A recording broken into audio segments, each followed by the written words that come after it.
दोस्तों, पिछले कुछ सालों में हमने एक आक्रामक चाइना को देखा है। उसके इस आक्रामकता या एग्रेशन के उदाहरण हर तरफ मौजूद हैं। जहां एक तरफ अपनी पावरफुल मिलिट्री का इस्तेमाल कर वो खुद को एशिया का मास्टर बताता है, वहीं दूसरी तरफ एशिया के बियॉन्ड वो अपनी इकोनॉमिक माइट और डिप्लोमेटिक मैन्यूवरिंग से वेस्टर्न पावर्स को लगातार चैलेंज करता रहता है। आर्कटिक से लेकर अफ्रीका तक और पैसिफिक से लेकर इंडियन ओशन तक हर तरफ चाइनीज प्रेजेंस हमें दिखती है। अर्थ में ही नहीं बल्कि स्पेस में भी आज चाइना मास्टरी हासिल करने में लगा है। लेकिन क्या आपने कभी सोचा है कि चाइना के इस एग्रेसिव बिहेवियर का क्या कारण है? क्या आपने कभी सोचा है कि आखिर क्यों दशकों के शांतिपूर्वक डेवलपमेंट के बाद अब अचानक चाइना ग्लोबल पॉलिटिक्स में उलझने लगा है? आखिर क्या वजह है कि चाइना को आज वर्ल्ड ऑर्डर में एक डिसरप्टर की तरह देखा जा रहा है? आज हम इन्हीं सवालों का साइंटिफिक एनालिसिस करेंगे और आपके सामने कुछ ऐसे पॉसिबल कारणों की बात करेंगे जो चाइनीज एग्रेसिवनेस को एक्सप्लेन कर सकें। आज हम वंस एंड फॉर ऑल इस पूरे मुद्दे का पोस्टमार्टम कर चाइनीज एग्रेशन के रूट्स को जानेंगे। एक साइंटिफिक एनालिसिस इंडिया को भी अपनी फॉरेन पॉलिसी को इन्फॉर्म तरीके से शेप करने में हेल्पफुल होगा। नमस्कार दोस्तों, मेरा नाम है आदर्श और स्वागत है आपका स्टडी IQ में। दोस्तों, चाइनीज बिहेवियर को एक्सप्लेन करने के लिए लार्जली दो तरीके के आर्गुमेंट्स का इस्तेमाल होता है। एक सिंपलिस्टिक आइडियोलॉजिकल आर्गुमेंट ये है कि जैसे कोल्ड वॉर के वक्त अमेरिका सोवियत राइवलरी एक आइडियोलॉजिकल राइवलरी की तरह जन्मी थी, वैसे ही आज कम्युनिस्ट चाइना लिबरल वेस्ट के सामने सीना तान कर खड़ा हुआ है। लेकिन कुछ एनालिस्ट ये भी कहते हैं कि सेंचुरी ऑफ ह्यूमिलेशन से जूझ रहा चाइना एक बैकवर्ड और कमजोर देश था, जिसके लिए यूएस जैसे माइटी पावर के खिलाफ एग्रेशन दिखाना कॉस्ट इफेक्टिव और प्रैग्मेटिक नहीं था। लेकिन आज वो डेवलपमेंट के उस स्टेज में पहुंच गया है जहां से उसका वर्ल्ड पावर बनने का सपना शायद रियलिटी बन सकता है। इसी सपने के लिए वो हर रोज ग्लोबल पॉलिटिक्स में खुद की मौजूदगी दिखाने के लिए एग्रेसिव पॉलिसीज फॉलो करता है। हालांकि एक थ्योरी एक कंप्लीट ऑपोजिट आर्गुमेंट भी प्रस्तुत करती है। एक सेट ऑफ एक्सपर्ट्स ये मानते हैं कि चाइना की हालत आज एक घायल शेर की तरह है जो अपने सोशियो इकोनॉमिक और पॉलिटिकल क्राइसिस के चलते और खूंखार हो गया है। चाइना के बारे में इस डिक्लाइनिंग पावर थीसिस के सपोर्टर में टफ यूनिवर्सिटी के प्रोफेसर माइकल बेकली और जॉन हॉपकिंस के हेल ब्रांड शामिल हैं। चलिए हम इन आर्गुमेंट्स को डिटेल में एक्सप्लोर करते हुए एक लॉजिकल कंक्लूजन ड्रॉ करने की कोशिश करते हैं। दोस्तों, चाइनीज एग्रेसिवनेस का एक पहला कारण एक well thought out pragmatic policy और नेशनल हिस्टोरिकल ट्रेजेक्टरी से जुड़ा हुआ है। इसके हिसाब से दशकों से प्रैग्मेटिक पॉलिसीज से खुद की इकोनॉमी और मिलिट्री को स्ट्रेंथन करने के बाद अब चाइना फाइनली एक वर्ल्ड पावर की तरह उभर चुका है। 1949 के चाइनीज रिवॉल्यूशन के वक्त चाइना काफी पुअर और बैकवर्ड देश था। तब अमेरिका जैसी सुपर पावर के खिलाफ आइडियोलॉजिकल स्ट्रगल के लिए ना तो चाइना वेल इक्विप्ड था और ना ही ये एक अंडर डेवलप्ड देश के लिए स्मार्ट स्ट्रेटजी थी। ऊपर से वो शुरुआती दशकों में माओ की मिसगाइडेड पॉलिसीज का शिकार रहा, जो चाइना के इंटरनल डिस्टर्बेंसेस का कारण बनी। सोवियत के साथ बॉर्डर वॉर के चलते चाइना ये भी समझ गया था कि केवल आइडियोलॉजिकल सिमिलैरिटीज उसे सोवियत एलाई नहीं बना सकती। इन सब फैक्टर्स को ध्यान में रखते हुए माओ के बाद डेंग ज़ाओपिंग ने चाइना को एक स्मार्ट फॉरेन पॉलिसी की तरफ पुश किया। इसका एम था चाइना को एक ऐसा एक्सटर्नल एनवायरनमेंट प्रोवाइड करना जिसमें वो एक्सटर्नल थ्रेट्स की चिंता किए बिना अपनी कोलैप्सिंग इकोनॉमी, सोसाइटी और पॉलिटी को मजबूत बनाए। यही वजह है कि उसने कोल्ड वॉर से खुद को अलग कर लिया। खैर, ये स्ट्रेटजी एक नेचुरल जियोपॉलिटिकल रूल को फॉलो करती है। इतिहास गवाह है कि जब तक कोई देश पहले अपनी इंटरनल पावर को स्ट्रेंथन नहीं कर लेता, तब तक वो एक एग्रेसिव फॉरेन पॉलिसी से दूर ही रहता है। इसके एग्जाम्पल्स हमें 19th और 20th सेंचुरी में क्लियरली देखने को मिलते हैं। अमेरिका अपने इंडिपेंडेंस के बाद सालों तक खुद की डोमेस्टिक सिचुएशन को इम्प्रूव करने में लगा रहा।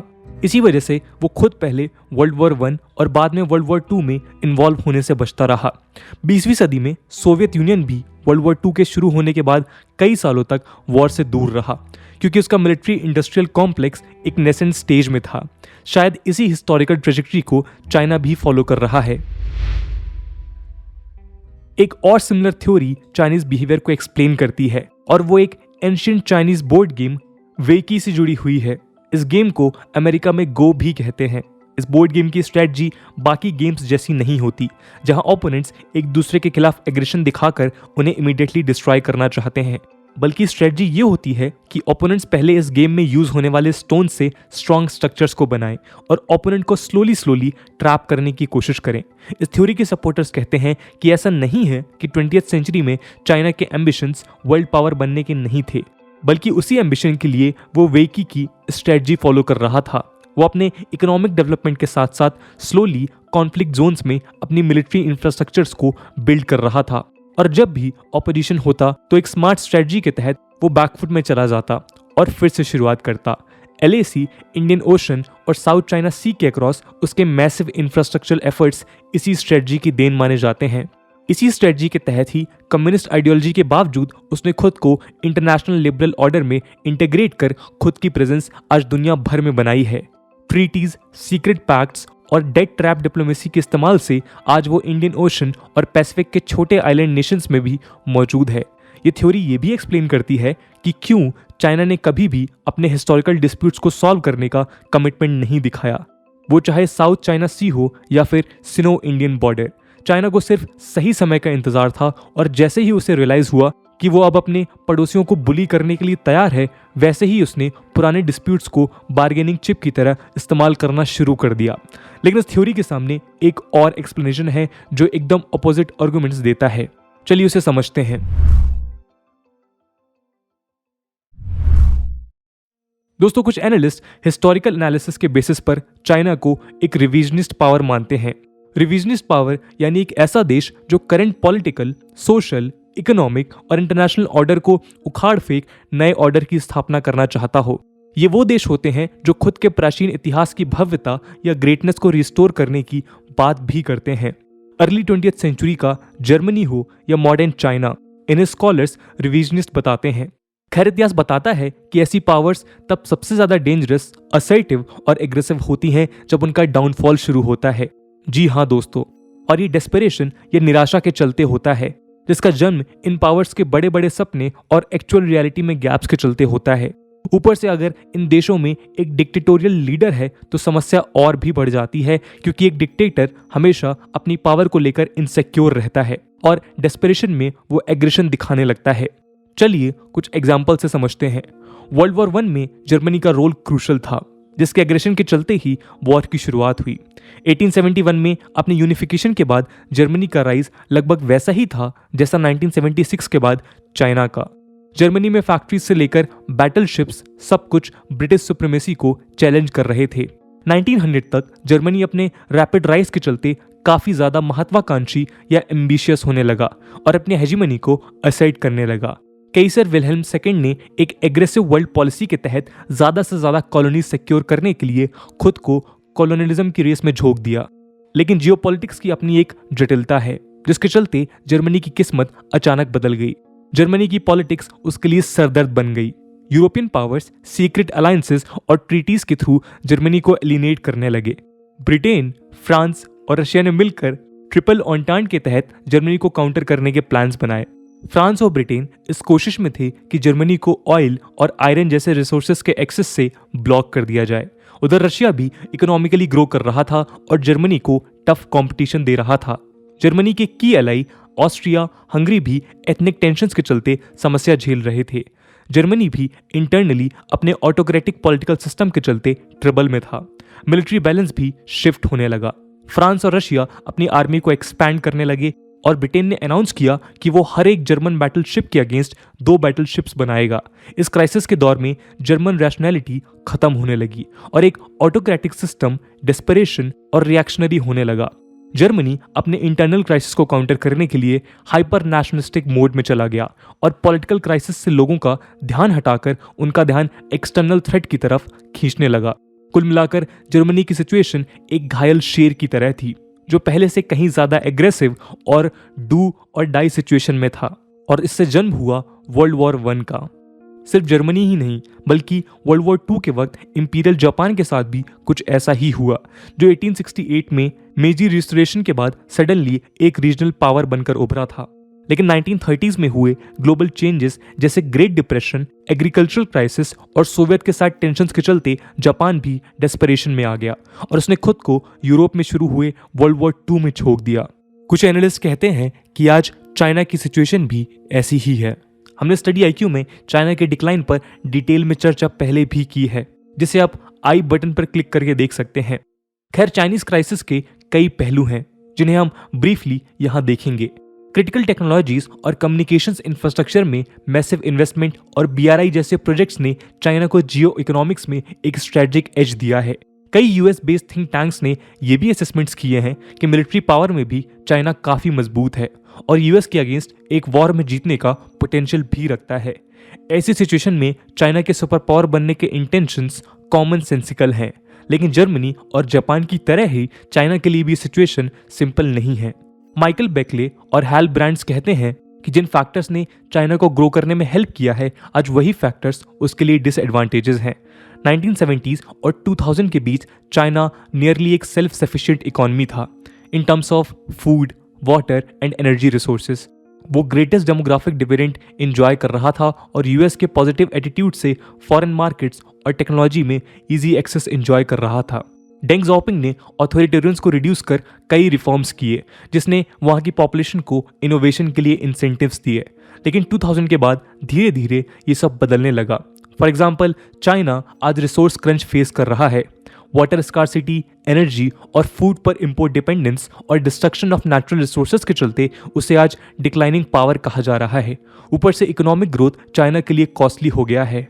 DBS बैंक के डेटा के हिसाब से $1 ग्रोथ के लिए आज चाइना को 2000 के कंपैरिजन में 3 गुना ज्यादा इन्वेस्टमेंट करना पड़ता है। डेमोग्राफिक डिविडेंड में भी वो 2020 से 2050 तक लगभग 20 करोड़ वर्किंग एज पॉपुलेशन को खो देगा, जिससे लेबर मार्केट में क्रंच होगा और लेबर कॉस्ट रैपिडली बढ़ेगा। लो लेबर कॉस्ट चाइना के इकोनॉमिक ग्रोथ का सीक्रेट था। इसके अलावा शी जिनपिंग डेंग ज़ाओपिंग की पॉलिसीज को रिवर्स कर रहे हैं। उन्हें नया माओ बताया जा रहा है, जो अथॉरिटेरियन टेंडेंसीज के चलते उन बिजनेसेस को अटैक कर रहे हैं जिन्होंने चाइना को राइज करने में हेल्प किया था। जैक मा का एग्जाम्पल आपको पता ही है। शी ने आज खुद को ऑलमोस्ट एक डिक्टेटर की तरह एस्टैब्लिश कर लिया है by abolishing the presidential term limit. इसने CCP के विदिन भी डिसकॉन्टेंट्स को जन्म दिया है और चाइनीज इंटरनल पॉलिटिकल सिचुएशन में स्टेबिलिटी पहले से कम है।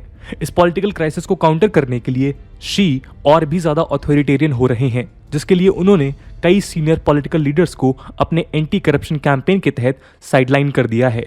पॉलिटिकल पावर के लिए आज इकोनॉमिक प्रॉस्पेरिटी को ताक में रख दिया गया है। शी ने एक कॉमन प्रॉस्पेरिटी कैंपेन को लॉन्च कर एडुटेक बिजनेस को भी अटैक किया है और एक ऑथोरिटेरियन माहौल में वहां इनोवेशन भी अब डिफिकल्ट है। ये सारे फैक्टर्स मिलकर आज चाइना को क्राइसिस की तरफ ढकेल रहे हैं। इनका आउटकम हमें एवरग्रांडे क्राइसिस में देखने को मिला।